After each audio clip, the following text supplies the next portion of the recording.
విషయం ఏంటంటే హరిహరి వీరమల్లు అనే సినిమాని ఆపడం కోసమే జూన్ 1 నుంచి బంద్ ప్రకటిస్తున్నారు పర్సెంటేజ్ గానీ ఇవ్వకపోతే అనే మాట రావడం అనేది చాలా దుర్మార్గం.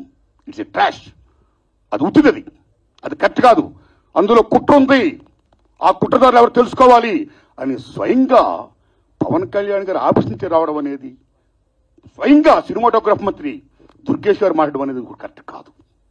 ఎందుకంటే మిత్రులారా, ప్రొడ్యూసర్ కౌన్సిల్ కానీ, ఫిల్మ్ ఛాంబర్ కానీ, అది సినిమా పరిశ్రమ పాలనా సంస్థలు, ఆ 2 సంస్థలు కూడా బంద్ ప్రకటిస్తామని ఇప్పుడు చెప్పలా. డిసిషన్స్ ఆర్ గోయింగ్ ఆన్ అని చెప్పారు. దట్ ఇంకో విషయం చెప్తున్నా మీకు, బంద్ అనేది ప్రజాస్వామ్యంలో ఒక బ్రహ్మాస్త్రం. ఎవరైనా బంద్ ప్రకటించే ముందు సినిమా ఇండస్ట్రీలో అకార్డింగ్ టు నామ్స్ 3 వారాల ముందుగా తెలియపరచాలి. ఇదిగో పలానా ఇష్యూ మీద మేము ఫైట్ చేస్తున్నాం, అది ఇంకా కొలిక్కి రాలేదు కాబట్టి మేము బంద్ ప్రకటించబోతున్నాం అనే విషయాన్ని నిర్మాతలకు 3 వారాల ముందు తెలియపరచాలి. This is norms, it's a preamble. 3 వారాల ముందు తెలియపరిస్తే రిలీజ్ డేట్ ఎవరు తెచ్చుకున్నారో, మేము రిలీజ్ డేట్ ఇచ్చుకున్నామండి, ఇంకో 2 వారాలు మేము రిలీజ్ చేస్తున్నామండి అని ప్రిపేర్ అయిన నిర్మాతలను ఇబ్బంది పెట్టకుండా ఉండడం కోసమే 3 వారాల ముందు తెలియపరచాలి అకార్డింగ్ టు నామ్స్.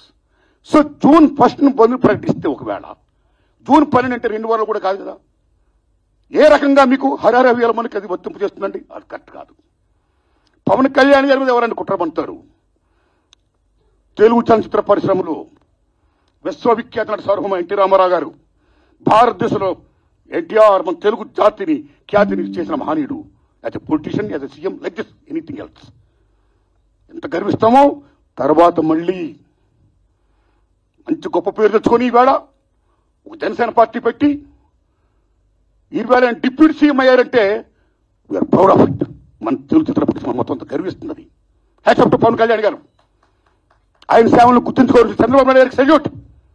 మేము పవన్ కళ్యాణ్ గారిని ఏ రకంగా దుర్మానం కాము, కానీ పవన్ కళ్యాణ్ గారు ఆఫీస్ ఆ రకంగా కరెక్ట్ కాదు రావడం.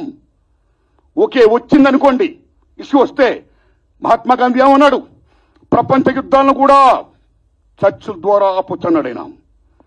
ఒక సీఎం, ఒక డిప్యూటీ సీఎంగా మీరు అక్కడ సీఎం చంద్రబాబు నాయుడు గారితో మాట్లాడి హరిహర వీరమల్లు అనే టాపిక్ మీరు ఎత్తకుండా, ఓకే మీ ఇండస్ట్రీ కష్టాల్లో ఉన్నప్పుడు రండి, మనం సిట్టింగ్ చేసుకుందాం రండి, మాట్లాడుకుందాం రండి అని చెప్పుంటే ఒక పెద్ద రోల్ ప్లే చేసి ఉంటే ఒక చలనచిత్ర పరిశ్రమ బిడ్డగా మిమ్మల్ని మేము అంత గౌరవించేవాళ్ళం సార్. ఎంత బాగుండేది సార్, ఎంత బాగుంటుంది సార్. ఆ పని చేయండి సార్ పవన్ కళ్యాణ్ గారు.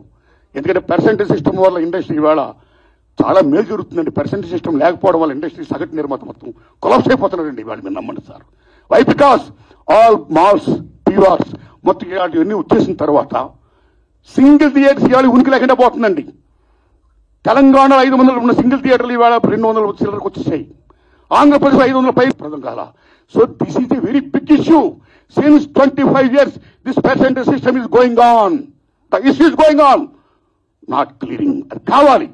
అలాంటిది ఇవాళ పర్సెంటేజ్ సిస్టమ్ కొలుక్కొచ్చే దశలో హరిహర వీరమల్లుకి దీనికి ఒక లింకప్ పెట్టి ఏం సంబంధం అండి? ఏమీ సంబంధం లేదు. ఈ రకంగా దాన్ని ఇచ్చేస్తారని చెప్పి ఈ పర్సెంటేజ్ సిస్టమ్ అనే ఇష్యూని పక్క తోసేసేసి హరిహర వీరమల్లుని ఫోకస్ చేయడం అంటే ఎంత దూరం ఉండేది? అది కరెక్ట్ కాదండి. అందుకని నేను మనస్ఫూర్తిగా ఇది ఫీల్ అయ్యే నేను చెప్పడం కోసమే నేను విజ్ఞప్తి చెప్తూ పవన్ కళ్యాణ్ గారిని విజ్ఞప్తి చేస్తున్నా, నేను చంద్రబాబు నాయుడు గారిని విజ్ఞప్తి చేస్తున్నా, దుర్గేష్ గారిని విజ్ఞప్తి చేస్తున్నా. పవన్ కళ్యాణ్ గారు మాట చెప్పారు,